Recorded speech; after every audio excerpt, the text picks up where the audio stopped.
friends. It's so nice to see you, especially to be able to come to you sitting outside here in these dog days of summer, this last semi-unofficial week of summer as we gear up for Labor Day and the return to school, the return to synagogue, and the return to sort of the busy, hairy life that we all have. It is in many ways so related to this time in the Jewish calendar. It's a season of return, and that's really what the high holidays are all about.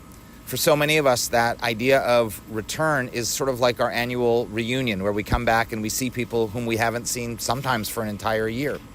It's also the idea of tshuva, of returning to the higher aspirations of who it is that God wants us to be. And this season of return is marked with a number of different opportunities.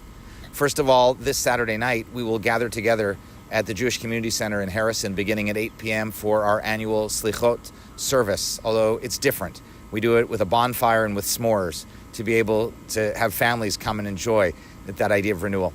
The next day, on Sunday, we do a Kever Avot ceremony, where we go to our cemetery plot in Sharon Gardens. Sharon Gardens is part of Kensico Cemetery out in Valhalla. And this cemetery plot has been a part of our community since our inception, since we came together in 1948.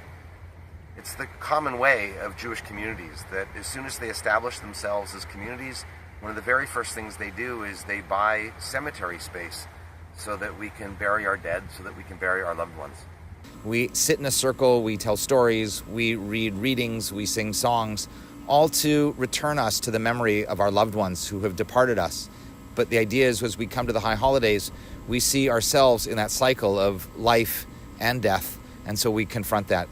And then, of course, soon after that, what we have is Rosh Hashana and then Yom Kippur at SUNY Purchase. This year, we're going to be doing something very exciting, an experiment, a second-day Rosh Hashana experience where we'll meet at the Marshlands beginning at 10 a.m. and walking through the woods and down to the water to do tashlich and a little bit of a cleanup there on the beach. And then, of course, part of that return is the return to our renovated sanctuary, our renovated social spaces, our renovated offices, our renovated synagogue.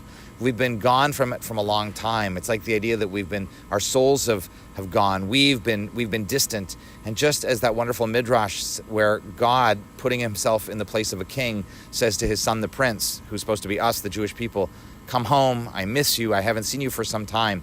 So too, we are going to welcome all of you back into our beautifully renovated, a wonderful new synagogue building, a space really designed for the 21st century. And so please mark your calendars right now for the very end of September, for September 30th, when we will recreate our parade from Rye Presbyterian Church through the streets of Rye, back here to Community Synagogue, where we will once again affix our mezuzah to the door. We will place our Torah scrolls in the Ark.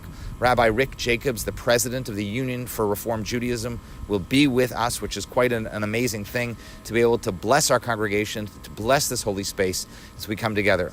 Looking forward to seeing you at all or some or maybe only one of these, but in any case, it's an opportunity to come together and to truly return.